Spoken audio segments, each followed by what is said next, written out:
Hello, adventurers. I am Dungeon Master Roy from Dark Alchemy. Tonight, I'm joined by my fellow Dark Alchemist, Scott the Dead Professor. Good evening, everybody. And I am joined by Rob Gruber, the Elf King. Yes, self-proclaimed, but not disputed. So Rob has a store called Good Time Games. He is located in British Columbia, and he is going to share with us a good Dungeons and Dragons story before the interview. You got her. Yeah, well, I've got a funny one because you guys will hear later in the video and in the podcast that I do run a huge Ladies of Hawethorne Dungeons and Dragons campaign here in my store, and there's started as 6 moms kind of thing. They wanted to better understand what their kids were so excited about in our kids program, our heroes program.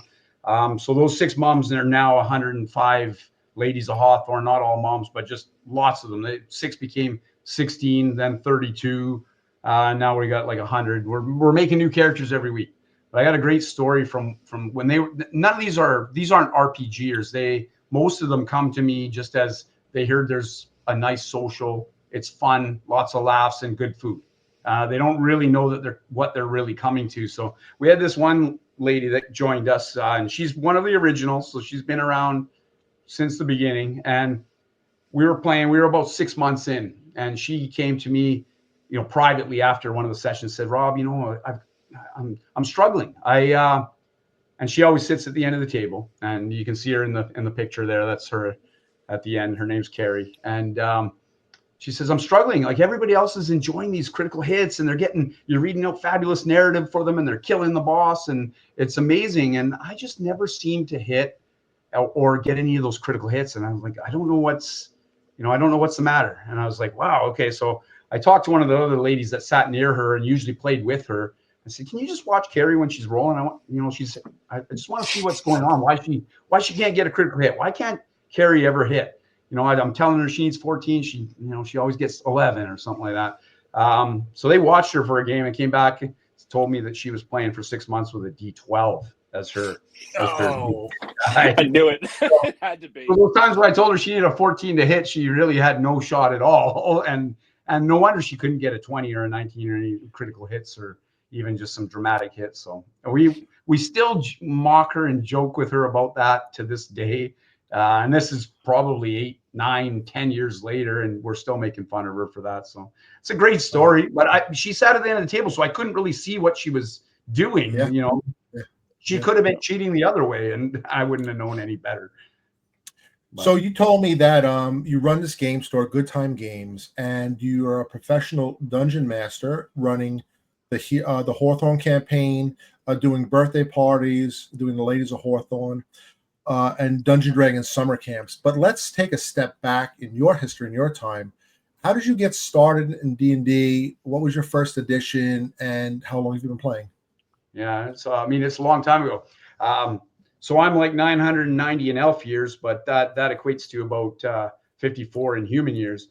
I started probably when I was, I think we were 10. It was the summer between grades 6 and 7 or 7 and 8. So a long time ago, 1980, I guess, is when we started, just after first edition started releasing in box sets and stuff. And my mom actually signed me up for, believe it or not, a really forward-thinking mom back then. One of my friend's moms hired a high school kid to run Dungeons & Dragons as a summer program for us.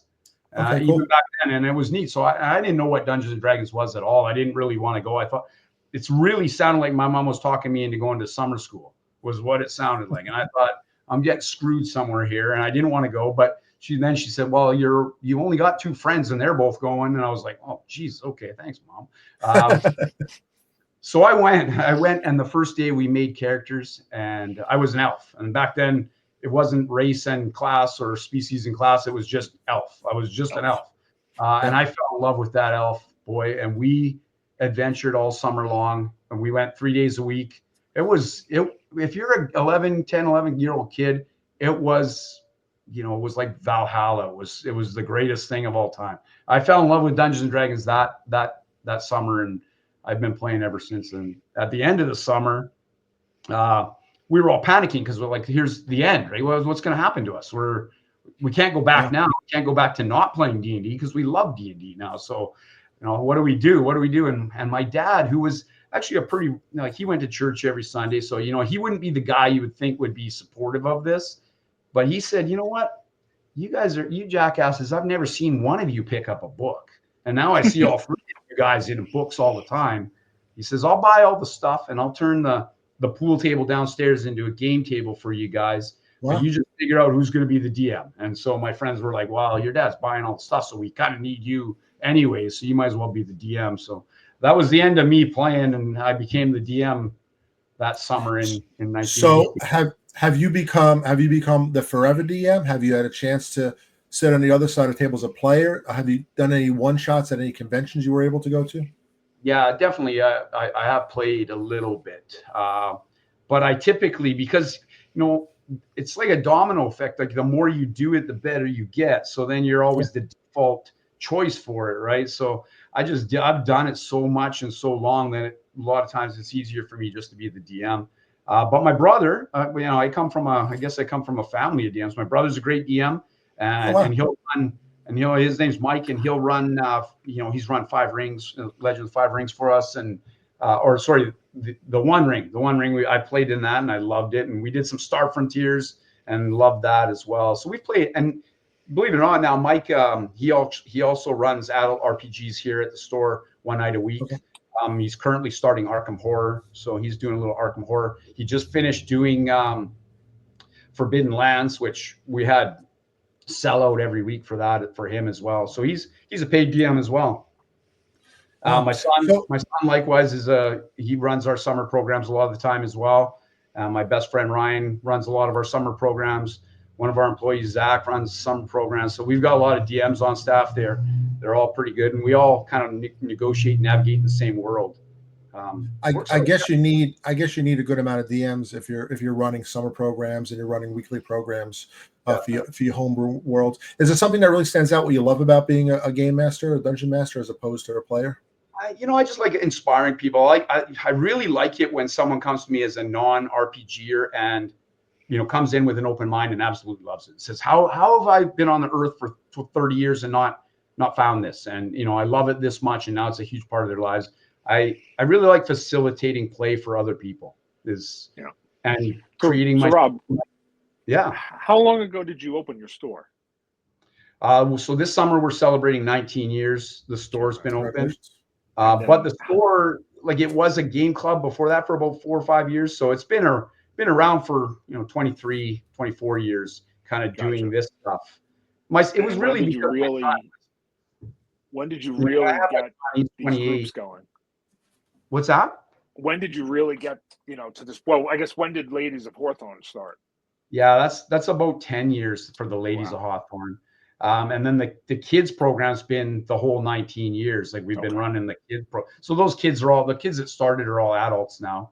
And there's new kids, they're 5 years old waiting to turn 6 so they can join in. They're just just want to, can I watch, before it kind of thing. You've probably got kids you had now, right? Exactly. Yeah. Oh, and I've got a really neat. I've got a grandma, her daughter, and then her daughter all playing in the Ladies. So 3 generations in one case in the Ladies of Hawethorne, which is really cool. Yeah. So speaking of the Ladies of Hawethorne campaign, so walk us through that.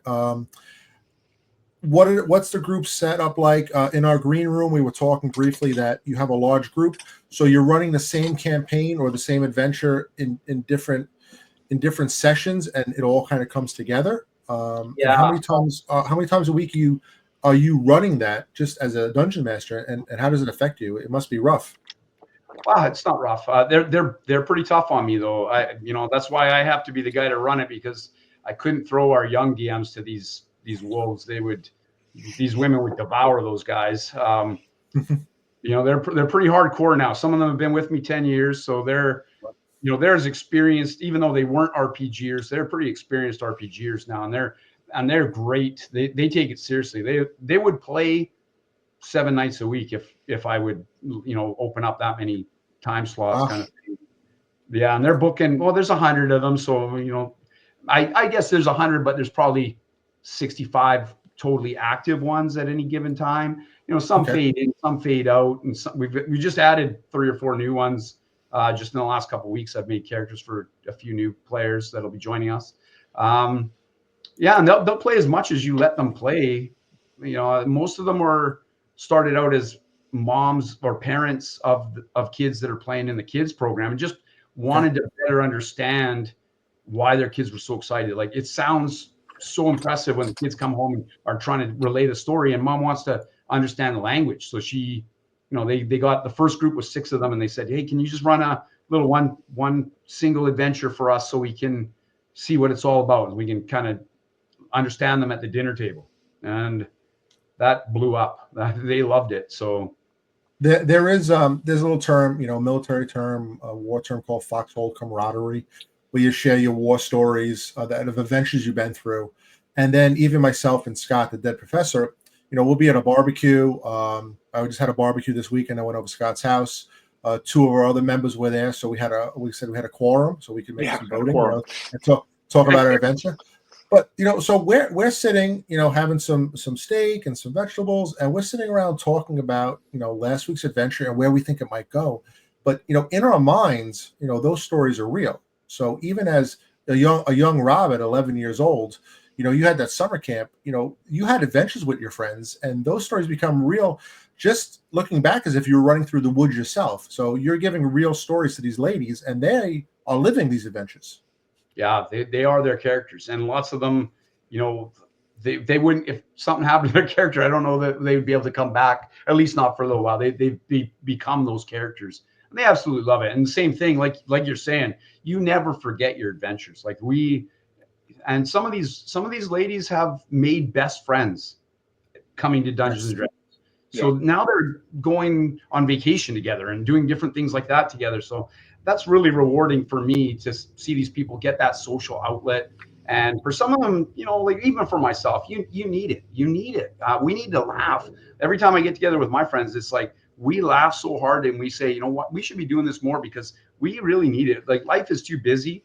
Let's step out of ourselves and be heroes and enjoy, you know, an alt storyline. And I'm lucky. I'm the lucky guy because I'm in the middle of it all day, every day. So, you know, like, I'm in the real world, but my mind is in the fantasy world a good chunk of every day.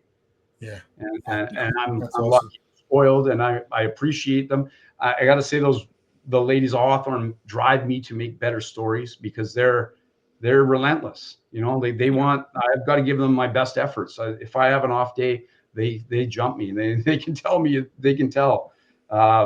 Yeah, they're great. It's great. It's pushed me to be better. Even my friends say, wow, you know, like, because you run so much D&D, you're just that much better of a DM for us too. And it's like, wow, that's really cool. Well, you know, you have anything, Scott?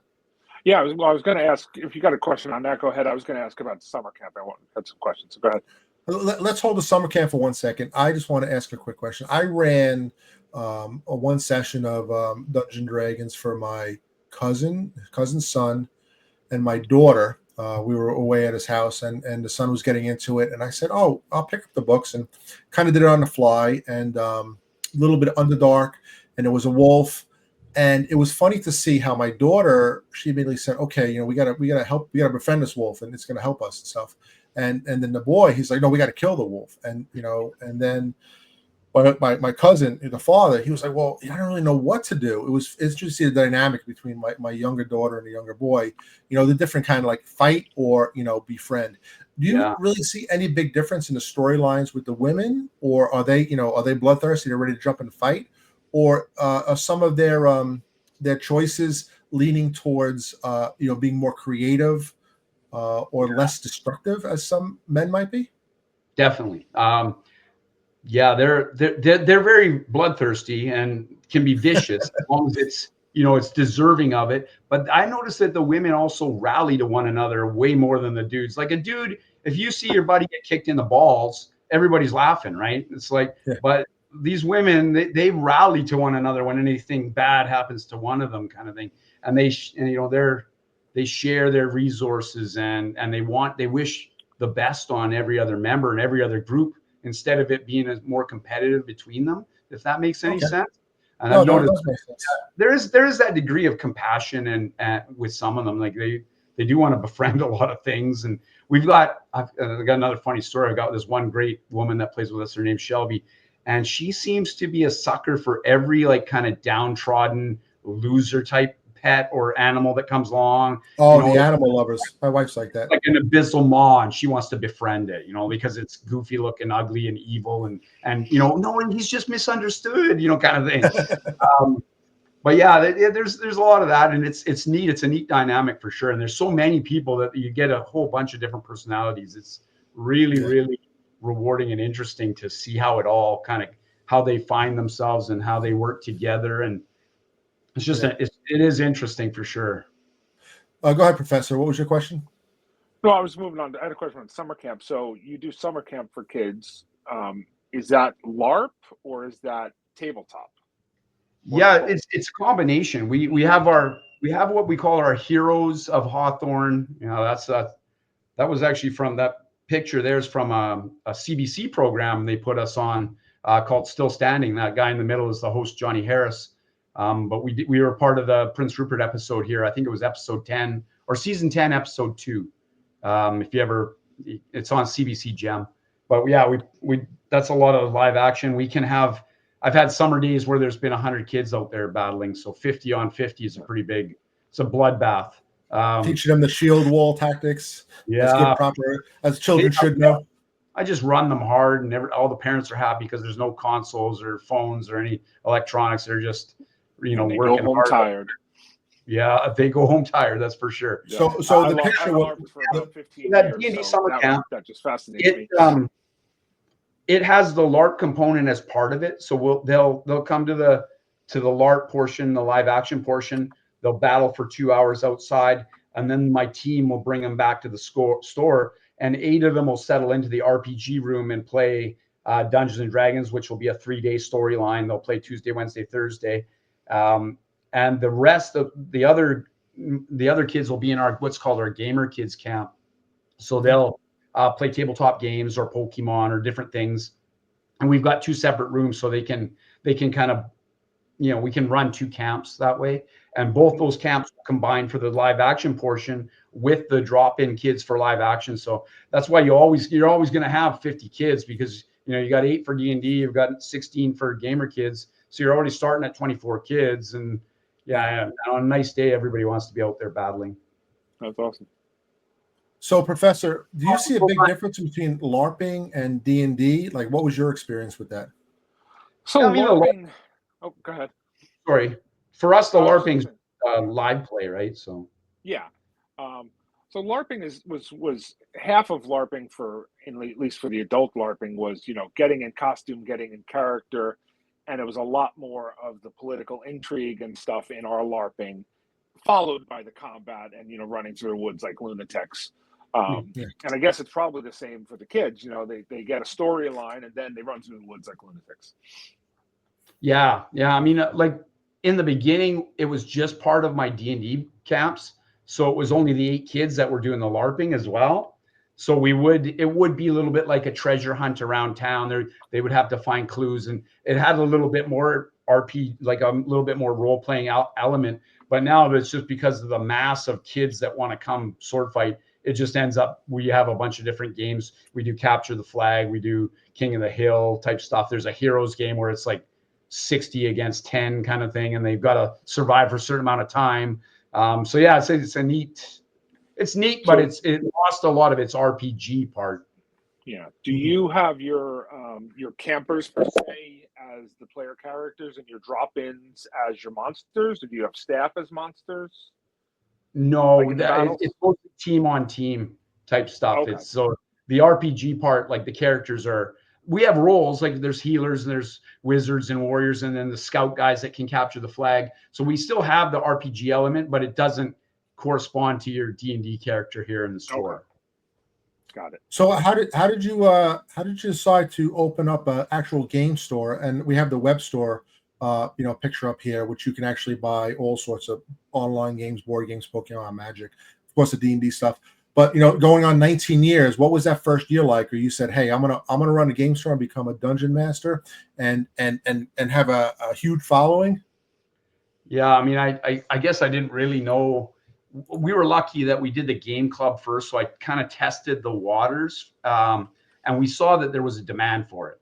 We Okay. I had so many parents phoning and saying, "Hey, how can my son or daughter get involved in this that you're doing with your son and things like that?" So it grew. Whatever we were doing back then, whether it was Magic or I think it was Duel Masters was a card game, and we were doing things like the Mech Warrior Clicks game way back then, and we were just doing stuff, and it was building a following, and so people were coming or wanting to come, and so then I decided, we need to kind of expand on this, and we watched lots of game stores open and close here, and just not kind of do the traditional fare and not make it, because the town's small. My town's 10,000 people. We're very, very remote.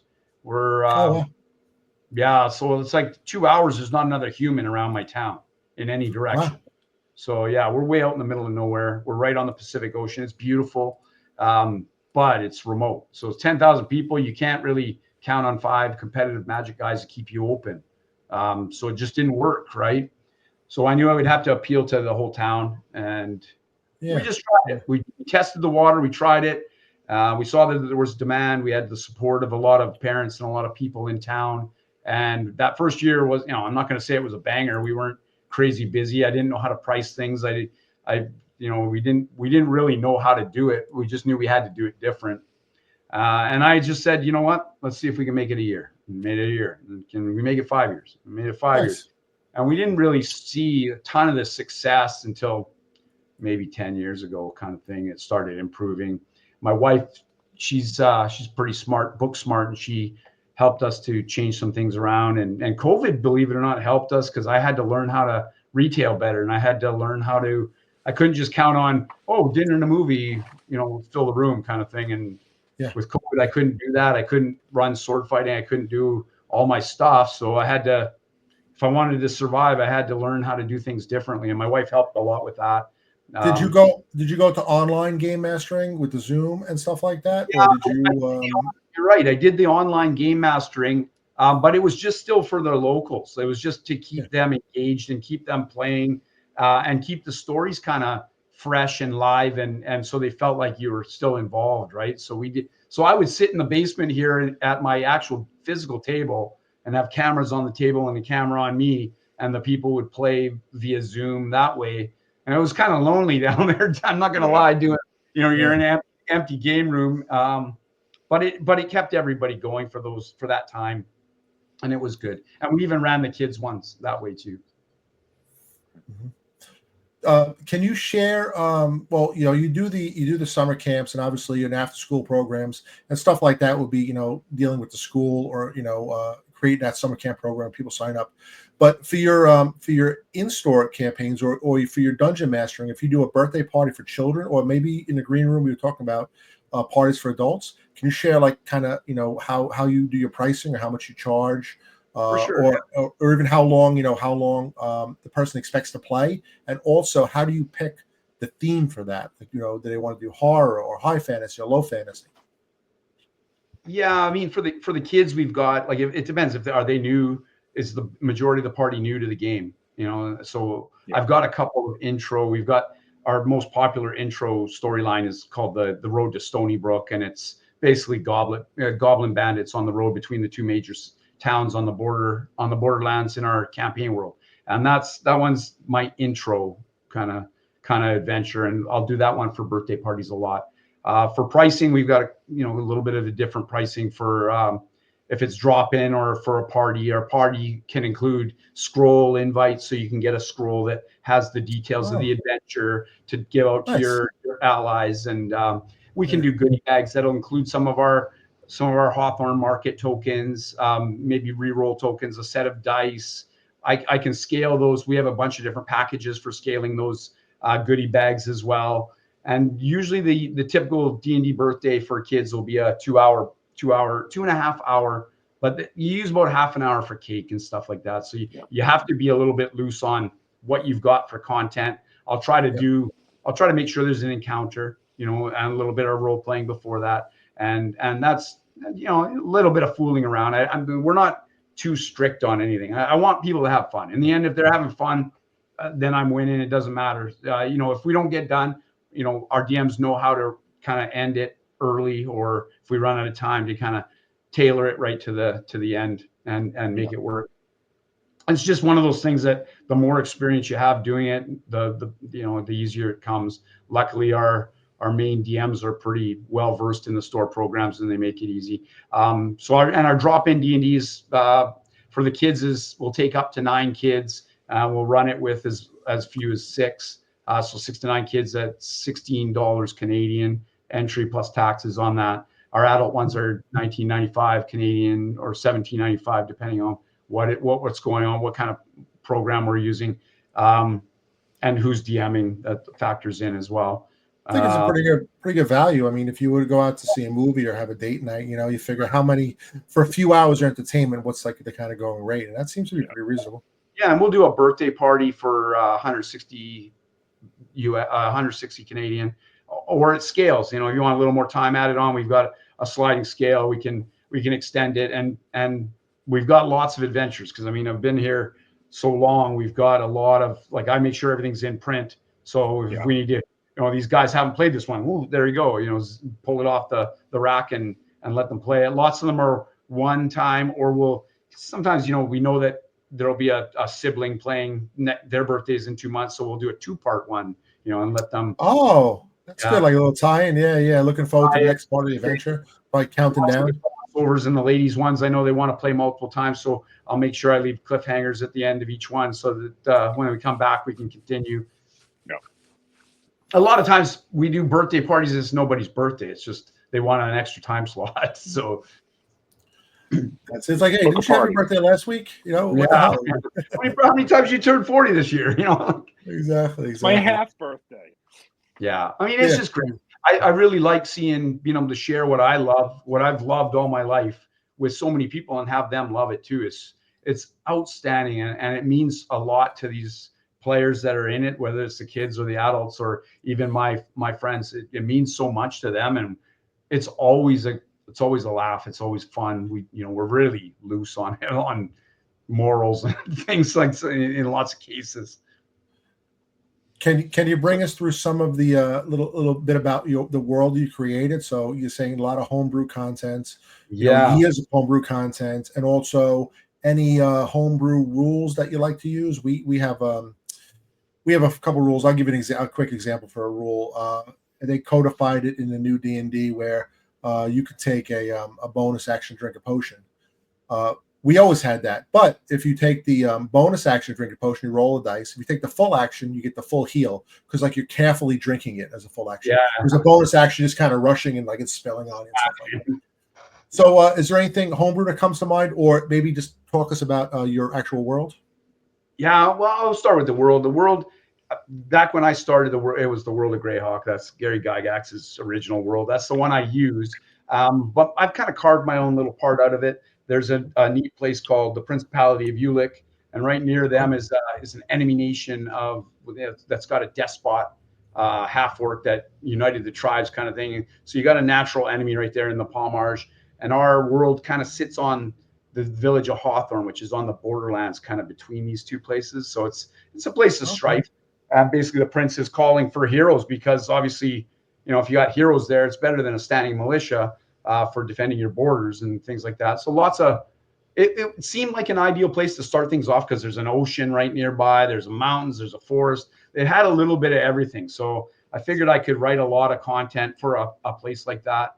And it's worked out great. I mean, now it's so developed, it's unbelievable. Like the amount of NPCs I've got notes for, and little, settlements, and not even settlements, but a crossroads place. And my map is like jammed with cool stuff. It's really neat. And some of the iconic characters that the players get to know as NPCs, and they've been ongoing for many years. You feel like you know them in real life. It's that what I called a place to call home kind of feeling, right? So they've been playing 10 years in the same place, but it's still engaging, and it's actually more exciting because it feels real because you played there so long, right? So you're so connected to everything. It just, yeah, it's just I didn't realize that was what was happening when I created it, but that's the way it ended up, and I'm thankful. It's very dynamic, very lively. And as for home rules, I want to say I've jacked rules from every system that I've played through the years and just kind of put them in a journal or remembered some things, how I like to do things. And to really make this, you guys are probably gonna look down on this, but to make this work, because I've got hundreds of kids and hundreds of non-RPGers that can't manage their own character sheet in between sessions, I do it all, and I use the 4E character builder, which has been crapped out. Wizards canceled it, but I got a guy to remake it. So I have a physical version of the 4E character builder and monster builder that I've customized for my campaign. So all those characters are hundreds of them are in a database that I can update in seconds. I can, if they found 5 gold, I can update their sheet in 2 seconds and have a new sheet for them. And it lets me manage everyone's characters, effectively and add new rules, add new magic items, add new abilities. I can even make brand new classes if I want to, or hybrid classes and things like that. It really, without that, I wouldn't be able to do it, I don't think, because I'm manually changing character sheets for hundreds of people. It sounds like you've got a homebrew version of D&D Beyond, basically. Yeah, you've got the same kind of thing going. Yeah, and it's neat, like for a new player, like a fighter in 5E, they attack. Well, in 4E, you had a weak attack. Maneuvers. It's a couple different things to do. Yeah. So it kind of gives you a little more choices, but players like it. Once they learn their sheet, it makes it a really good system to play. And I know people thought it was, very technical, but that's really up to the DM. The DM can make it as technical or as, like, I let them move. Oh yeah, you're half a square off. Yeah, you can get in there for an attack. I want people to roll the dice and have some fun. And as a DM, I'm way more narrative driven. I'm like, I'll make, if I see a situation and I need a roll, I'll just make up a roll for that, and I'll try to err on the side of the players and use common sense to get a DC for it and things like that. So for me, it works perfect for here. I don't know that it's for everybody, but because I've played so long and so much, it works really well for me. So and I think we've run campaigns or sessions at conventions, and it's the same kind of thing. You need to be permissive. When you're running a single campaign for a single group, you can be a little more strict and a little more rigid, and they grow to evolve to play that way. But when you have new kids dropping in and out, or new adults dropping in and out, you have to have a permissive environment, or they never want to come back. That's true. So I'm sure that's part of your motivation there. Yeah. So the picture I just pulled up on the screen here is a nice battle board. We have the hex map, the square map with the 5-foot spaces. So nice miniatures. We have a giant snake. We have hills and swamps and trees. So I totally agree that if you're playing with people who aren't role players or haven't played much D&D, that you need to let them. Like I said, I'm 5 feet away. When I have to wait for 5 or 6 other people to go before I can roll a dice again because I'm 5 feet away. Yeah, they're in. I totally get that. That being said, do you have a core group of people, the ladies or any of these other groups, that really enjoy the tactical aspect of D&D with the miniatures and the maps and the stuff you set up? And how often do you use this? Oh, I mean, I use the tactical map every time. Game miniatures every time we play. And that little table that it's on is like a 3 by 2.5 elevated table on top of the table, so it keeps all the action that's on the battle board kind of at eye level, and your character sheets and your drinks and your butter chicken and everything's all below it, so it's not mixed in with the tablecloth there. I mean, the ladies of Hawethorne bring the best food. Sometimes there's like 4 courses of food there, so you need room for the snacks.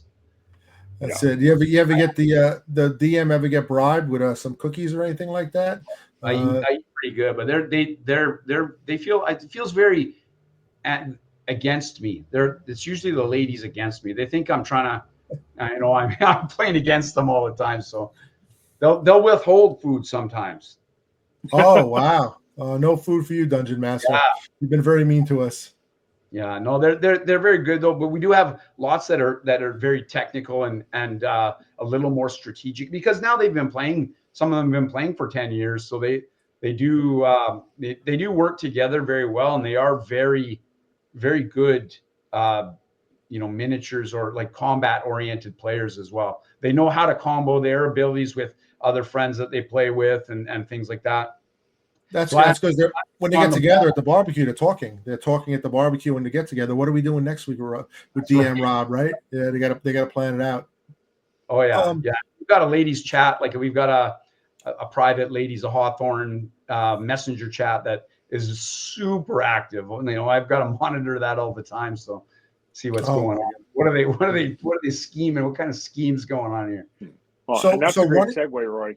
If you want to show the Hawethorne's Fantasy Storyteller. So this is kind of your in-game, out-of-game news board where you can drop hints and clues. Yeah, definitely. It's pretty lively. I try to keep the theme very, very the same similar world theme in most of the posts. So it's usually written from my standpoint as basically the scribe of this world. I call myself Sero, the scribe of Hawethorne. And these are news reports. A lot of times it's like you're getting a news report where it's not all confirmed. Some of it is rumors. Some of it is just what people are saying in the region. What's happening right now. You can see right there. There's some of those Dawn fighters are fighting off. The Palmars was laying siege to one of the strongholds in the north, and the Dawn fighters are fighting off. Basically broken forces that are in retreat. Because the ladies are not at home, they're in neighboring Keoland, so the big hitters aren't really around to save the day. So we're really counting on the kids and some of the other private groups to spearhead the defense of Ulick right now. And this is set up very nice. It's a Facebook page, so you can write a post, you can tag everyone, you can put some good art up, and then people can comment, and then they can comment back and forth and have that conversation. Hey, next week we play, we're going to try to defend, or who can do this and who can do that. Yeah. And it's very interactive, and it keeps that story going, just as if you were to meet up in person and you're talking about the tactics you want to do for the week. They can talk about it online and come with a plan, and you can follow all this. Yeah, definitely. We've got lots of people that don't play here. They're just guys from either the Greyhawk group or have seen what we're doing and just want to follow along and absolutely like the stories that we do, and they'll ask really neat questions about what's going on too. They're longtime role players just like myself and just inspired by the stories and what's going on behind the scenes. I'll get messages, hey, like, what is this for real? Like, what's going it's very interesting, and it's great for me too because it just keeps me engaged as well. Yeah. It keeps everything fresh in my head and what's interesting, and if I get a lot of interactions, I put something, then I know that if I make a storyline like that ties in with that. Oh, okay.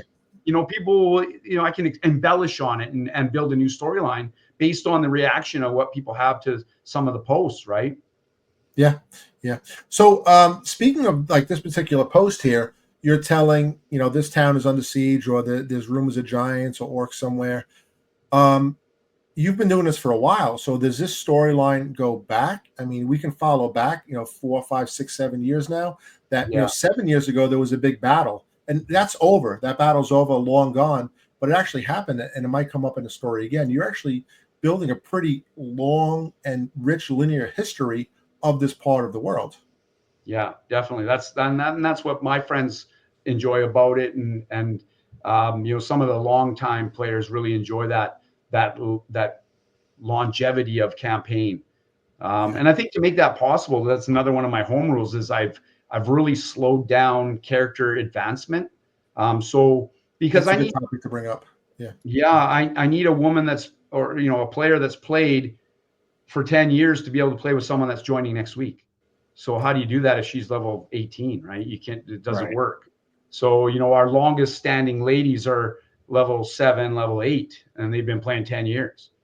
So they celebrate a level up. It's harder to achieve than a birthday. You know what I mean? Like, Okay. yeah. So they've really got attachment to the characters, and there's so much experiences equate to the experience of leveling up. Okay. So do people ever did you ever want to get to the point where they make another character, in a sense, they get attached to these characters? But we've gone through campaigns where we got to level 10, 11, 12, and these characters either, they kind of, their story ends, or they might, kind of move up there in the kingdom somewhere, maybe become rulers of a bastion, or, they run a church or something. And, they'll be in that world, but now I'll make a new character up and I'll hear about this character. Maybe I'll even go to see him someday. They're out there, but I want to experience something else. It seems like most of your group doesn't really want these characters to go away, and they don't want to kind of go back to level 1, 2, 3. We do have some, especially the kids. Really, I allow them, if they hit level 5, to make a second character, and then they can choose to play their level 5 in big campaigns or with their higher levels or mid-level friends. But they can start a new one because they wanted to. I've always wanted to be a wizard. I've been this fighter spearman kind of guy for 4 years. I want to branch out and be a wizard. And so we say, if you get to level 5, you can make a new character and have both in your character folder, and you can use either one. You can't switch mid story, but you can switch in between stories, kind of thing. We do that. The ladies are, the highest level ones are level 7 or 8. So they still are pretty attached to their characters. And they still see lots to do ahead. I do have a couple that are at that point where they've wanted to, can I change my character a little bit? I still want to be my character, but I want to do this a little bit more. And so luckily I have control of that character generator, so I can do that, right? I can manually, I think it's called a hybrid character. I can make some new rules and figure it out to kind of make them happy. So it's neat. It's neat seeing the evolution. It's neat seeing how attached they get to their characters and how much of themselves they pour into these characters. And it's a really satisfying, for me, it's been fantastic. As a DM all my life, I don't think I've ever been part of anything as dynamic and as expansive as this. And it's just cool. It's, sometimes I wish I was playing in this, but at the same time, it's just as rewarding to create it all for everybody and have people, I can post something on the Hawethorne page and a minute later someone's commenting, and so they're following the page. It's great. Yeah, that's good. So let me ask you this. We had the miniatures up before, and I was wondering, running a game store and playing for so long, do you have a large collection of painted miniatures and terrain, that you can pull out and call upon? Is there a secret vault somewhere that's just stacked to the floor to ceiling with this? Yeah, there's Chef right there. That's one of the bad humanoids have dragged that guy up from the Underdark, and he's now cooking whitefish in one of the inns. Nice. Yeah, it's a good picture. Mostly that was a joke, but it's just gone too far.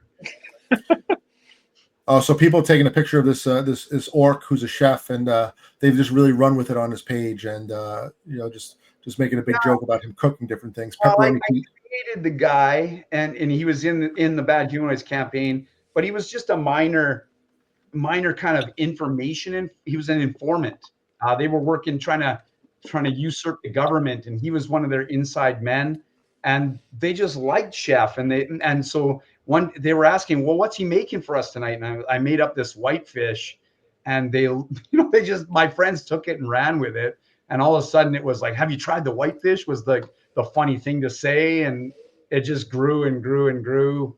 And now it's the classic situation where, you walk into the inn and you describe the ranger in the corner smoking the pipe with the glowing sword and the map and the mysterious look.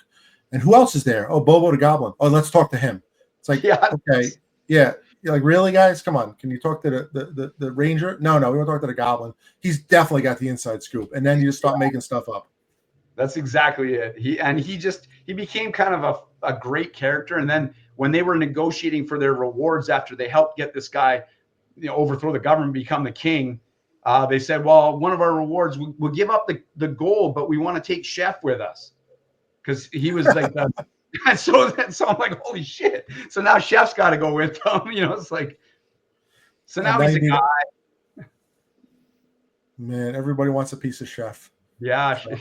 and the bad humanoids are constantly asking the ladies, have you tried the whitefish? And it's just a funny phrase now. No, you have to have the official Good Time Games. Have you tried the whitefish T-shirts? And you probably sell those for a few dollars, Rob. So what's like the future look like for Good Time Games? We're just continuing these campaigns. They're going to keep expanding. Is your group kind of full? You have more game masters? Is there room for more people to join if they're in your neck of the woods? I've got a couple of so as the kids kind of age up, that's how I really find out who I'm going to hire. I watch them for 8 years, and then this guy's got potential to be a DM kind of thing. So we train them.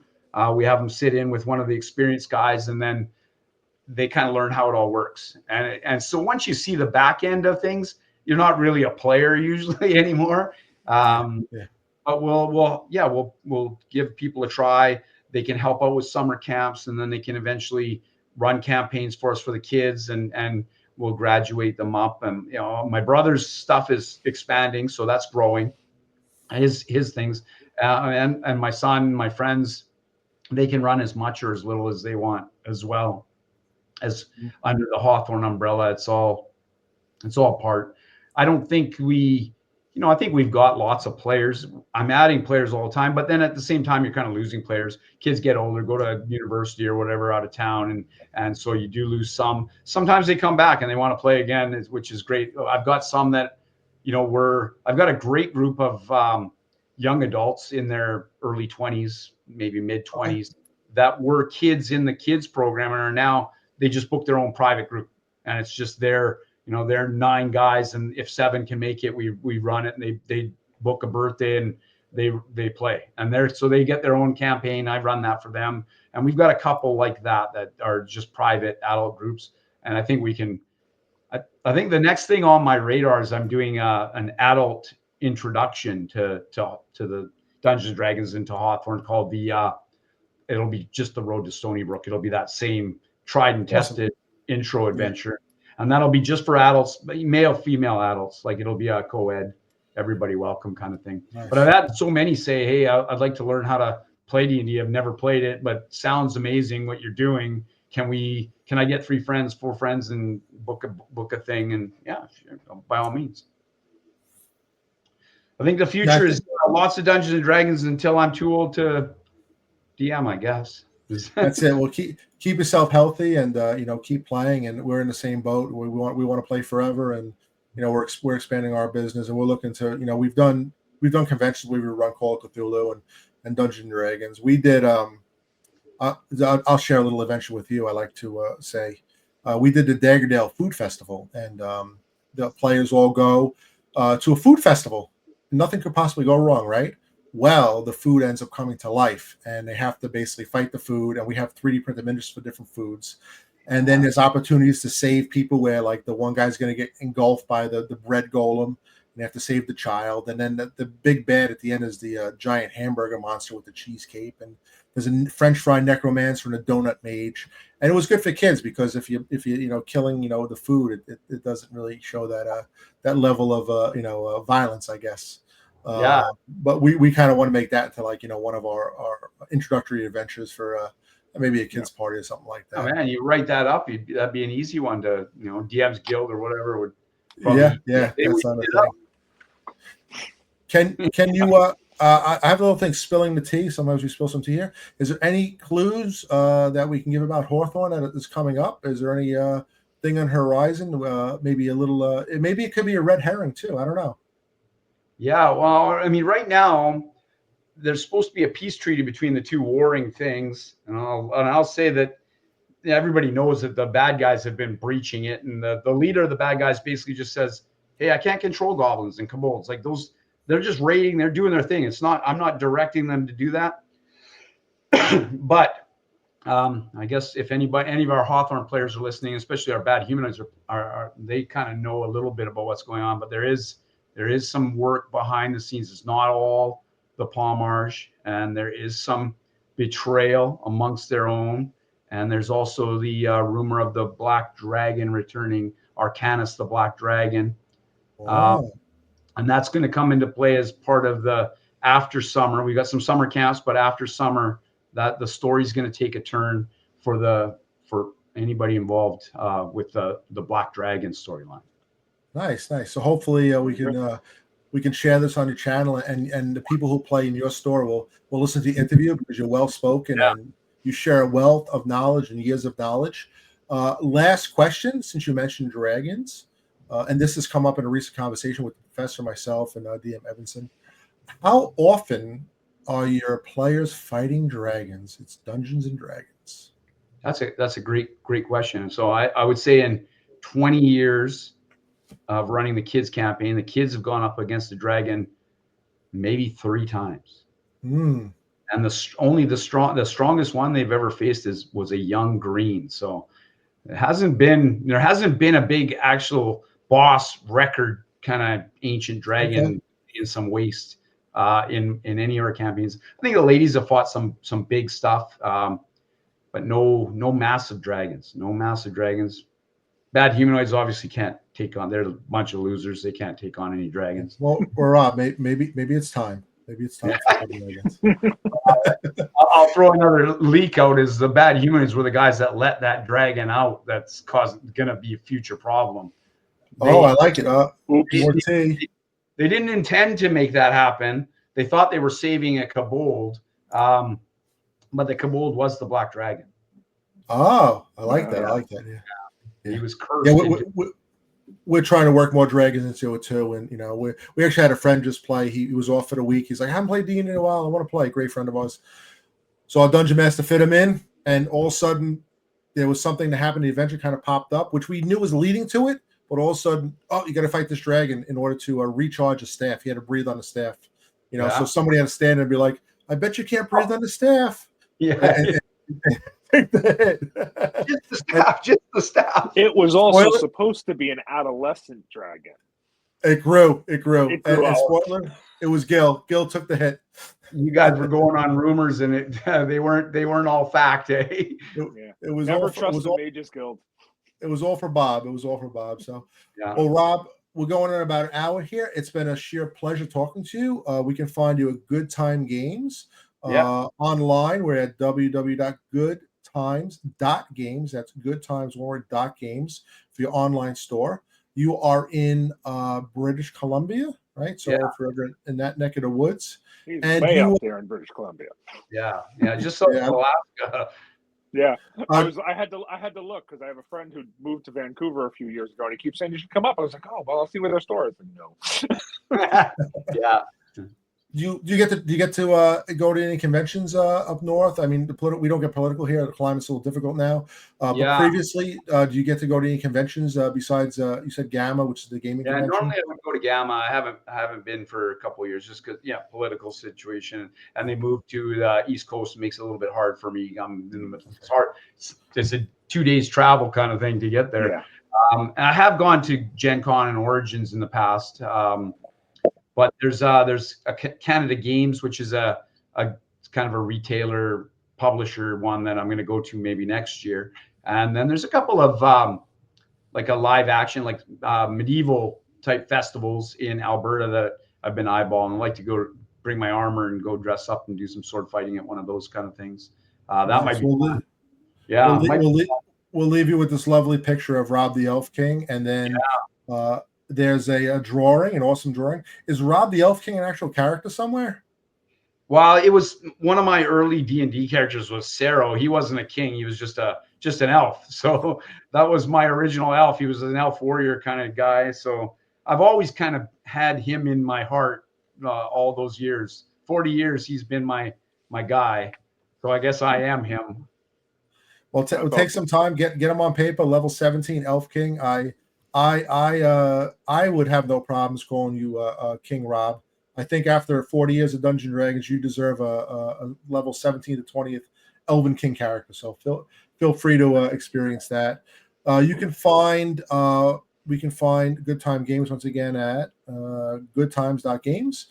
You can follow Dark Alchemy on Instagram at Dark Alchemy Ltd. Adventures Wanted. Please subscribe today. Share this channel. We're trying to grow. And Rob, I'd like to thank you for an awesome interview, and I wish you the best of luck in your future endeavors. And I'm going to end the stream now, but just stay on a minute, and we'll talk back in the green room. Have a good day, Rob. Yeah, thank you.